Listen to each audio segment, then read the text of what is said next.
300 कारोबार की एक खास सीरीज है द इंटरव्यू। इस सीरीज के अंदर हम देश की ऐसी मैनेजमेंट से बातचीत करते हैं जिन्होंने अपने दम खम पर बहुत कुछ अचीव किया, ना केवल अपने लिए अचीव किया बल्कि सोसाइटी को भी, एक एंटरप्रेन्योर्स को भी एक राह दिखा रहे हैं।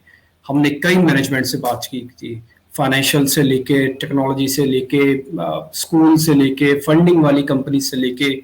आज इस कड़ी में एक बड़ी इंटरेस्टिंग कंपनी से हम बातचीत करने वाले हैं और उनकी मैनेजमेंट से बातचीत करने वाले हैं। पहले मैं जरा उस कंपनी के बारे में, मैं खुद भी बड़ा क्यूरियोसिटी हूँ उसके बारे में जानने के लिए कि आखिरकार ये कंपनी कैसे काम करती है और कैसे आगे बढ़ेगी, और हम सब भी अगर उससे कुछ सीखना चाहें तो क्या कैसे सीख सकते हैं, और ये अपने आप में फील्ड कितना बड़ा है। मेरे साथ आज लाइव पिक्सल के राजीव द्विवेदी जुड़ रहे हैं जो कि कंपनी के सीईओ हैं। मैं उनसे जरा कनेक्ट करता हूँ। राजीव सर, बहुत बहुत शुक्रिया, थैंक यू वेरी मच पहले तो समय देने के लिए। और जब मैं आपकी कंपनी की सिर्फ वेबसाइट देख रहा था ना, तो मैं ये सोच रहा था कि राजीव सर ने और तमाम सारी चीजों को छोड़ के इसको क्यों चुना। ये पैशन है, ये मजबूरी है, यही आता था, ये सबसे अच्छा आता है, वजह क्या है राजीव सर? मैं थोड़ा स्ट्रेट फॉरवर्ड इसी क्वेश्चन से पता करना चाहता था, फिर मैं थोड़ा और आपसे बारीकी से सब चीजें जानूंगा। थैंक यू वेरी मच पहले समय देने के लिए। धन्यवाद आपका, आपने जो समय दिया और हमें इस प्लेटफॉर्म पे आप लेके आए। आपके सबसे पहले क्वेश्चन का मैं एक वर्ड में आंसर देना चाहता हूँ, डेस्टिनी। ओके ठीक है, आई थिंक इससे बेहतर इस समय इस आपके प्रश्न का उत्तर नहीं हो सकता है। डेस्टिनी तो कभी भी जब मैं बहुत ही डिफरेंट बैकग्राउंड से आता हूँ, मेरी एकेडमिक बैकग्राउंड है मेरा, फैमिली का भी, और मेरा खुद का रुझान भी एकेडमिक्स में, टेक्नोलॉजी में और सिविल सर्विसेज का, जो आमतौर पे उत्तर भारतीय लोगों का एक रुझान और एक एस्पिरेशन होता है कि सिविल सर्विसेज में जाएंगे, तो वो एक रुझान था। और उसी वजह से हम लखनऊ यूनिवर्सिटी से निकलने के बाद जब जवाहरलाल नेहरू यूनिवर्सिटी में गए, तो आज भी अगर देखा जाए तो 20 से 25% IAS यूनिवर्सिटी बनाती है, वो वहाँ से प्रोड्यूस करती। तो डेफिनेटली रुझान तो वो था, लेकिन डेस्टिनी हमको यहाँ पे लेके आ गई।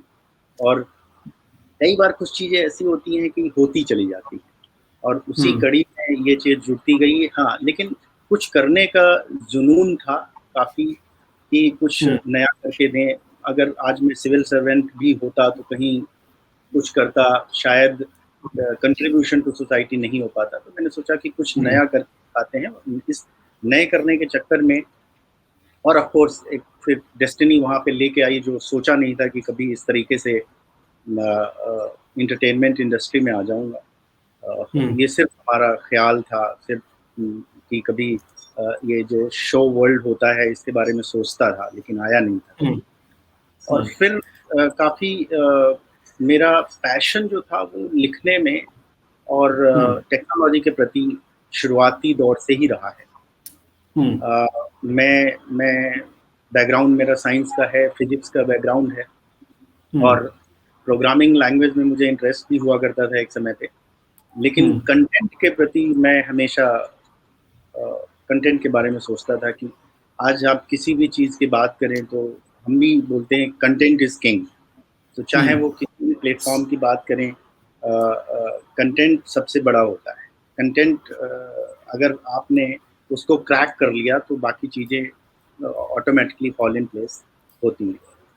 तो उसको लेके जब मैं बढ़ा, और ये इस तरीके से यूँ हुआ। ऑफ कोर्स कई बार जो आपने अभी क्वेश्चन पहला पूछा था उसमें बोला था कि कोई और आपके पास दूसरा ऑप्शन नहीं था।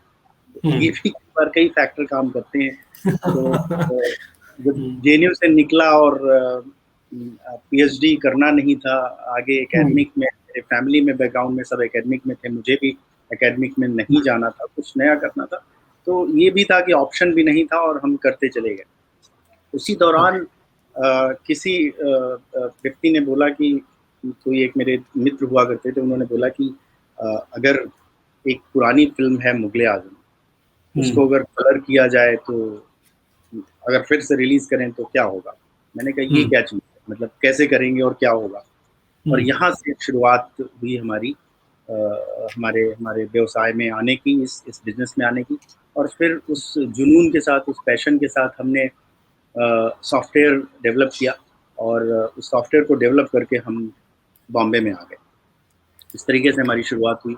और फिर जो डेस्टिनी ले जाता है, जहाँ पे जब बॉम्बे आए थे तो हमें पता नहीं था शायद कि मुगले आजम करना है, कौन सी फिल्में करेंगे, बिजनेस वर्क करेगा नहीं करेगा, ये भी कुछ आइडिया नहीं था। और बहरहाल हम आए, और जो चीज़ें जो होती है अमूनन तौर पे, जो बॉम्बे में कहते हैं कि 10 साल का स्ट्रगल सभी लोगों, सभी व्यक्तियों का होता है। तो लकीली वहाँ पे मैं बहुत फॉर्चुनेट था कि मुझे बहुत ज़्यादा स्ट्रगल नहीं करना पड़ा। 2-3 महीने के अंदर ही मुझे पता चल गया कि मुगले आजम के कॉपीराइट ओनर कौन है और कहाँ से ये प्रोजेक्ट की शुरुआत होगी। और फिर वहाँ से मेरी जर्नी शुरू हुई, और मैं मुगले आजम मुझे मिली, और मुगले आजम 2004 में हमने कलर करके सक्सेसफुली वर्ल्ड वाइड रिलीज़ की वो फिल्म। और ये अपने आप में पूरे दुनिया में पहला ऐसा प्रोजेक्ट था जो कि ना कि सिर्फ किसी चीज़, जब आप किसी पुराने कंटेंट को, पुराने किसी फिल्म को मार्केट में लाके वापस से रिलीज़ करते हैं, तो आप उसका कॉन्टेम्परेरी वैल्यू ज़रूर देखते हैं कि वेदर कि आज की जनरेशन में फिल्म चलेगी नहीं चलेगी। और इस फिल्म को ना कि यंग जनरेशन ने, बल्कि पुराने लोगों ने, सारी पीढ़ियों ने, उस हर एक एज ग्रुप ने इस फिल्म को बहुत सराहा, और फिल्म वर्ल्ड वाइड काफ़ी सक्सेसफुल रही। और यहाँ से हमारी शुरुआत हुई एक नए बिजनेस वर्टिकल को शुरू करने की। और ये बिजनेस वर्टिकल बहुत कम लोग जानते थे, कुछ ऐसा भी हो सकता है। और उसके बाद हमारी शुरुआत हुई। फिर आज की डेट में हम लोग करीब 200 से ऊपर फिल्में कर चुके हैं पूरी दुनिया में, और करते जा रहे हैं। हम हर साल करीब 25 से 30 फिल्में आज की डेट में ला के और ब्रॉडकास्ट करते हैं, और आम आदमी के लिए प्रस्तुति करते हैं। क्या राजीव सर, मैं ये बोलूँगा कि आपकी जर्नी बड़ी अद्भुत है। पहला क्रेडिट तो मैं आपकी अपनी मेहनत को दूंगा ही, और दूसरा थोड़ा सा जेएनयू को भी दूंगा। मेरे को ऐसा लगता है थोड़ा जेएनयू का भी वातावरण कुछ ऐसा होता है, ऐसे ही प्रोडक्ट को पैदा करता है वो, या तो बिल्कुल सिविल्स वाले, या तो फिर बिल्कुल ही नॉन सिविल्स में भी उच्च स्तरीय जिसके हम कहते हैं। बिल्कुल। एक तो ये पॉइंट। दूसरा पॉइंट ये है कि मैं भी मुगले आजम कभी नहीं देख पाता अगर आप उसको कलर नहीं करते तो। ये भी मैं आपके सामने बोल दूं, ये आपका ही क्रेडिट है कि हम जैसी जनरेशन जो उस तरह की मूवी अभी शायद नहीं देखती है, लेकिन अगर आप उसको कलर नहीं करते तो ये जनरेशन भी उस तरह की टेक्नोलॉजी, उस तरह की फिलॉसफी, उस तरह के एंटरटेनमेंट से महरूम रह जाती। मैं इसलिए भी आपका थैंक यू करना चाहूंगा कि आपने एक नए युग का जन्म दिया है, जिसको हम कलर्स कहते हैं, जिसको हम टेक्नोलॉजी के साथ चेंज कहते हैं, वो आपने किया है। जैसे रामायण पहले भी लिखी गई, लेकिन उसके बाद जब नई रामायण बनाई गई रामानंद सागर की तरफ से, तो उनको कहा गया कि वो कलयुग के तुलसीदास है। तो कुछ मैं वैसे बोलूंगा कि आपने पुरानी फिल्मों को जो रीमेक किया है, ये बहुत जबरदस्त है। फर्स्ट ऑफ ऑल तो थैंक यू वेरी मच इस तरह की अचीवमेंट। और मैं आप दिल से बोल रहा हूँ, अच्छा कि आपने सिविल्स नहीं किया। अच्छा हुआ आपका सिविल्स हुआ ही नहीं, आपने नहीं किया सिविल्स। ये मैं अब बोलता हूँ, अच्छा हुआ आपसे, नहीं तो ये सब चीजें शायद ही ना हो पाती फिर। अच्छा राजीव सर, मैं अब आता हूँ आपके जरा कुछ प्रोजेक्ट्स पर और कुछ सारी चीजों की अचीवमेंट्स पर। मैं जब आपकी कंपनी को देख रहा था, उसमें आप 2D 3D कलराइजेशन, रिस्टोरेशन, ये एक्चुअली एक कॉम्बिनेशन एक साथ शुरू किया था। ये धीरे धीरे करके बढ़ता गया जैसे जैसे टीम बढ़ी। एक पॉइंट तो ये था। दूसरा, सीधा सीधा फिल्में क्यों नहीं बना रहे आप? जब इतनी फिल्मों का रीमेक हो रहा है तो हम फिल्म में क्यों नहीं आ रहे? ये कोई अड़चन है वित्तीय की, क्रिएटिविटी की? कहाँ पे है ये मामला पूरा? जी, सो डेफिनेटली हमारी शुरुआत तो हर एक कंपनी में जब आप शुरू करते हैं तो कोर पे फोकस करते हैं, ठीक है। और हमारी कंपनी का जो कोर था वो टेक्नोलॉजी हमेशा से रही है। और शायद जब मैंने लाइव पिक्सल की शुरुआत करी 2012 में, तो उसका नाम ही इसी तरीके से रखा कि लाइव फिल्में तो बहुत बनती हैं, पर लाइव में पिक्सल ऐड करें, आप कुछ टेक्नोलॉजी ऐड करें, कुछ नया क्रिएट करें। तो वहाँ से मेरी जो कंपनी का नाम है, वहाँ से ब्रेन चाइल्ड आया, और क्यों ना हम इस चीज़ की शुरुआत करें। और इसमें बहुत सारे एलिमेंट्स ऐड होते हैं जब आप लाइव शूट में पिक्सेल्स ऐड करते हैं। इन अ वे आप इनहैंस करते हैं, विजुअल क्वालिटी को इनहैंस करते हैं। तो वहाँ से शुरुआत हुई और कोर तो हमारा हमेशा से फिल्म कलरिंग का था, फिल्म रेस्टोरेशन का था। जब मैं थोड़ा सा यहाँ पे आपको बताना चाहूँगा कि कोई भी जो पुरानी फिल्म होती है उसकी एक एज होती है, उस पर्टिकुलर एज के, क्योंकि मुझे मेरे ख्याल है 2004 में जब मुगले आजम रिलीज हुई थी तब तक भी लोग डिजिटल नहीं जानते थे, ठीक है। लोग ये भी नहीं जानते थे कि डिजिटल सिनेमा क्या होता है, डीसीपीज क्या होते हैं, डिजिटली कैसे शूट करेंगे। लोग फिल्म का मतलब वो रील ही समझते थे। और पुरानी जितनी भी फिल्में हैं, रील की एक टाइम पीरियड होता है, उसके बाद उसमें डिफेक्ट्स आने शुरू हो जाते हैं। तो इसकी लाइफ साइकिल जो एक कंटेंट की होती है, उसको कैसे आप प्रिजर्व करते हैं, कैसे रीस्टोर करते हैं। तो सबसे पहला तो होता है कि अमूनन तौर पे अगर सपोज करिए 1000 फिल्में हैं तो हजारों फिल्में रीस्टोर करने की ज़रूरत पड़ती है उनकी, सभी फिल्मों की। लेकिन उस 1000 फिल्मों में से 1 या 2 फिल्में ऐसी होती हैं जिसका पोटेंशियल होता है कि उसको कलर में रिलीज़ करके और हम मार्केट में एक्सप्लॉइट करें, उसको मार्केट में हम रिलीज़ करें फिल्म को। क्योंकि कई फैक्टर मैटर करते हैं। ऑफकोर्स उसमें कॉस्ट एक बड़ा फैक्टर होता है। जब आप कलर करते हैं तो एक काफ़ी लेबोरियस वर्क होता है, टीडियस जॉब होता है, तो एक कॉस्ट फैक्टर बड़ा होता है। तो जाहिर सी बात है, एक बिजनेस तौर पे अगर कोई पैसा लगा रहा है किसी फिल्म को एक नया प्रोडक्शन क्रिएट करने में, तो उसकी रिकवरी करता है बिजनेस पॉइंट ऑफ व्यू से। तो मार्केट सेगमेंट हमको देखने पड़ते हैं। तो कलराइजेशन एक सेगमेंट है और रिस्टोरेशन का बहुत बड़ा व्यापार है। रिस्टोरेशन अगर आप देखें तो आज की नई फिल्मों में भी रिस्टोर आपको करना पड़ता है। किसी वजह से कोई प्रॉब्लम्स होती है, उसको रिस्टोर करते हैं। पुरानी फिल्मों को करते हैं क्योंकि अगर आप उस पीरियड से आते हैं तो आप जानते होंगे 90s में जब चित्रहार आया करता था वेडनेसडे, और हम अगले वीक में फ्राइडे का इंतजार करते थे, वेडनेसडे का चित्रहार आएगा जी। और उस चित्रहार में 5 या 6 गाने आते थे आधे घंटे के चित्रहार में।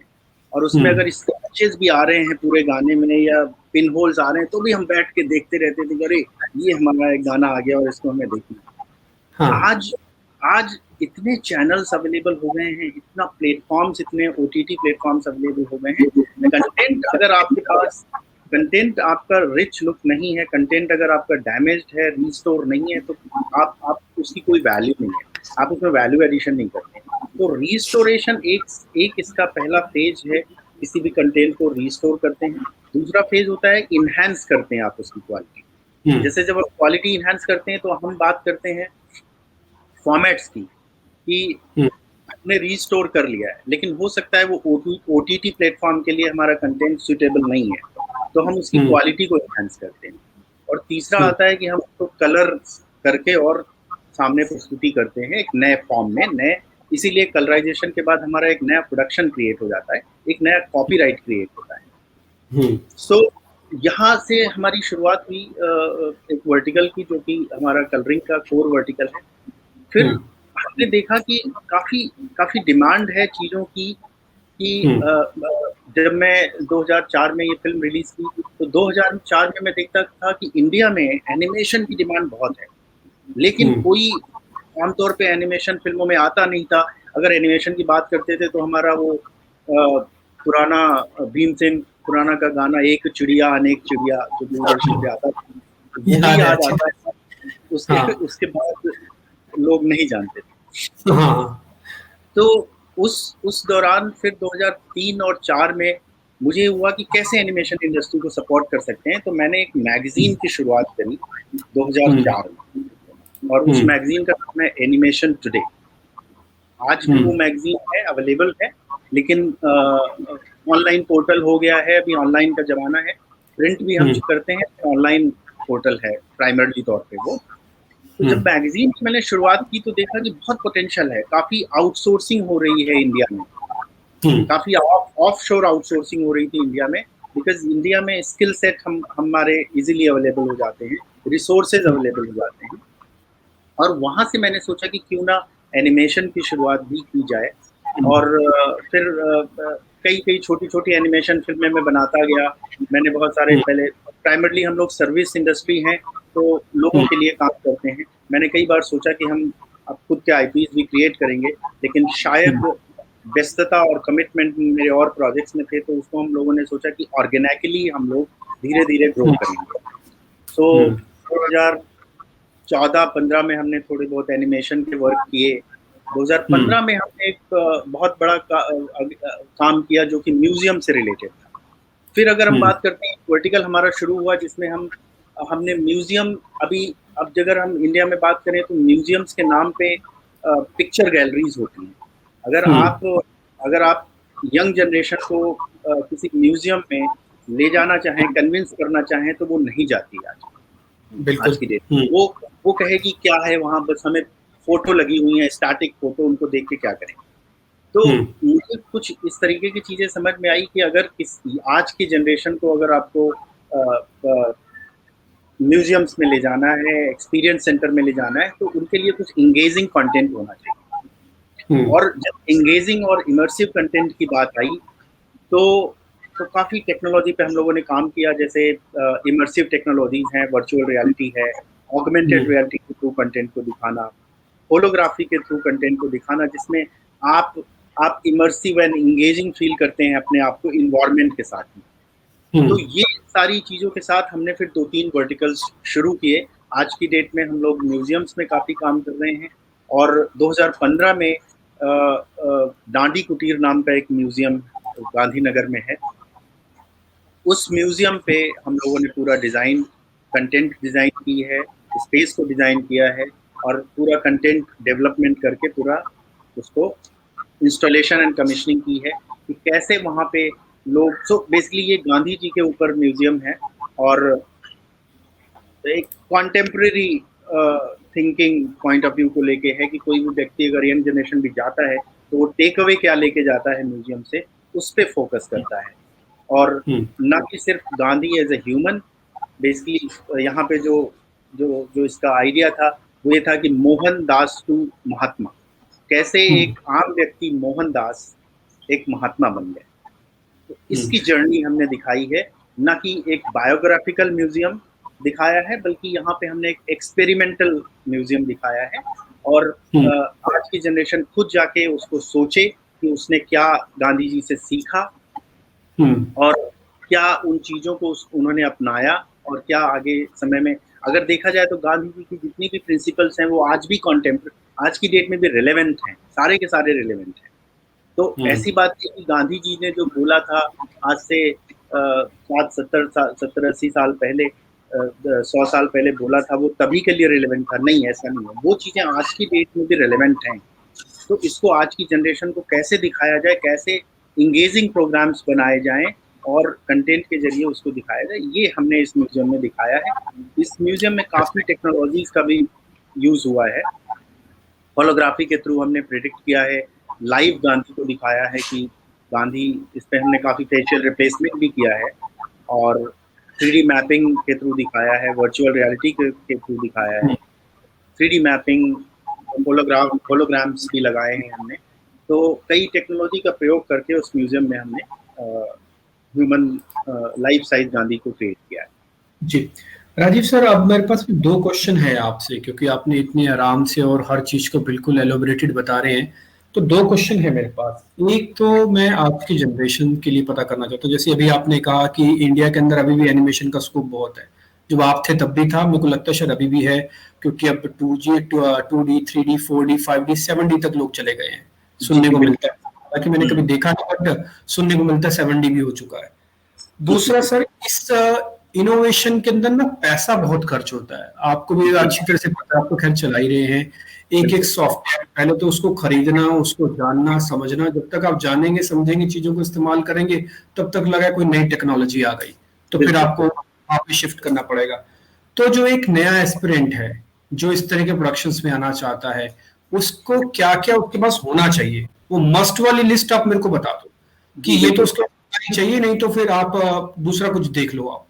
जी, अभी आपने चूंकि सॉफ्टवेयर की बात करी, टेक्नोलॉजी की बात करी है, तो टेक्नोलॉजी क्रिएटर्स भी जानते हैं कि अगर टेक्नोलॉजी आम आदमी अगर नहीं खरीद पाएगा, उसके वो उसको अफोर्ड नहीं कर सकता है, तो टेक्नोलॉजी को कोई मतलब नहीं। तो टेक्नोलॉजी में सबसे बड़ी चीज़ होती है कि उसको कैसे कॉस्ट इफेक्टिव बनाया जाए, और इसी तहत जो है काफ़ी टेक्नोलॉजी कंपनीज ने अपने मॉडल चेंज किए हैं।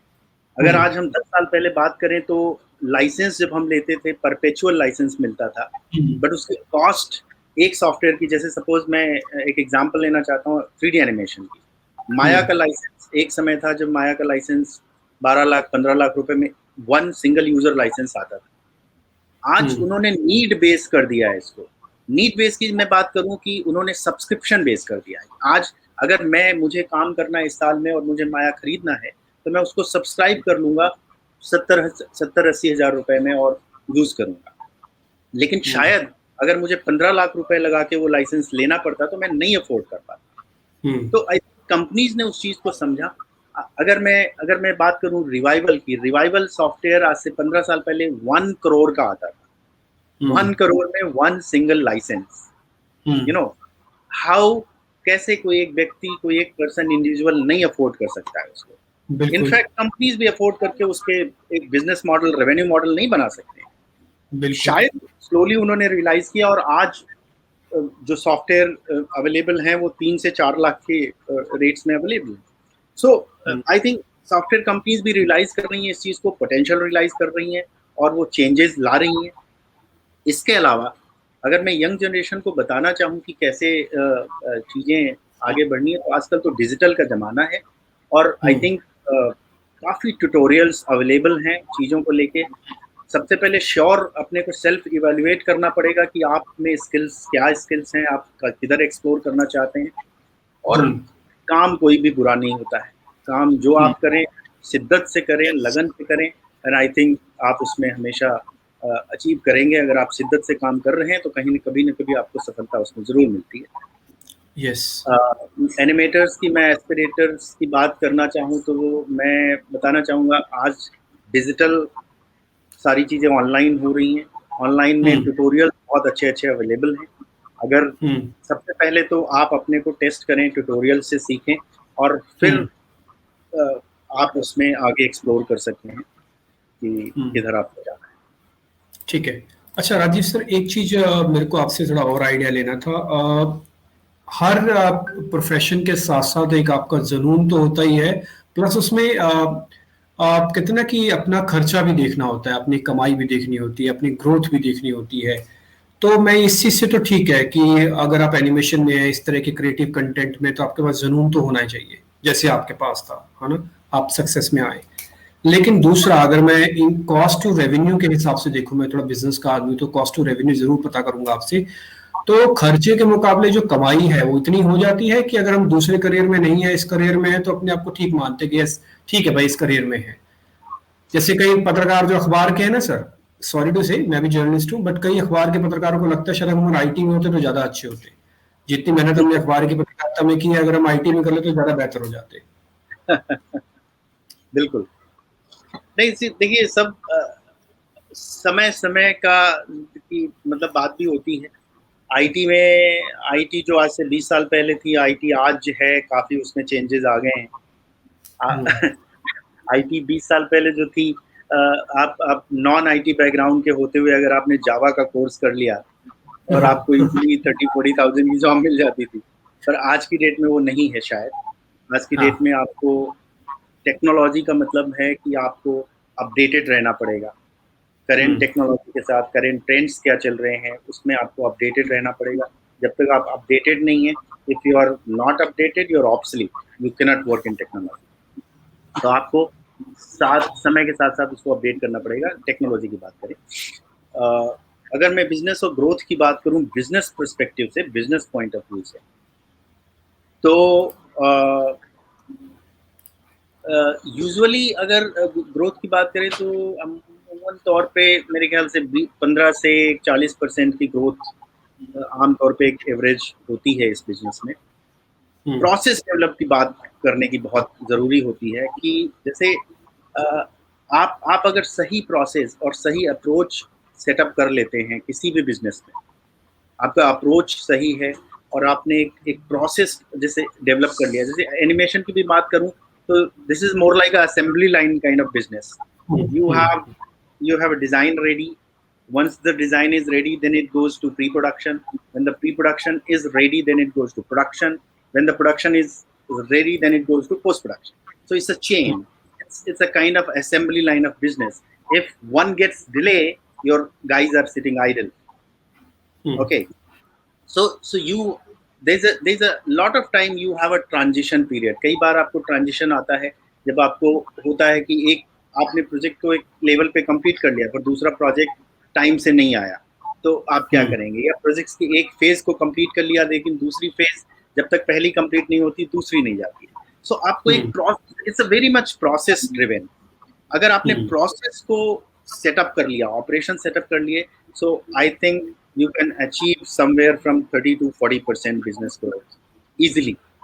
और अगर वो प्रोसेस आप अचीव नहीं कर पाए, जहाँ पे जो फेलियर होते हैं, जैसे आज की बात करता हूँ, आप पिछले 4-5 साल में आप जिसकी भी बात करते हैं वो शायद बात करता था कि मैंने स्टार्टअप शुरू किया या स्टार्टअप करना है, स्टार्टअप में ये होता है, स्टार्टअप में वो होता है.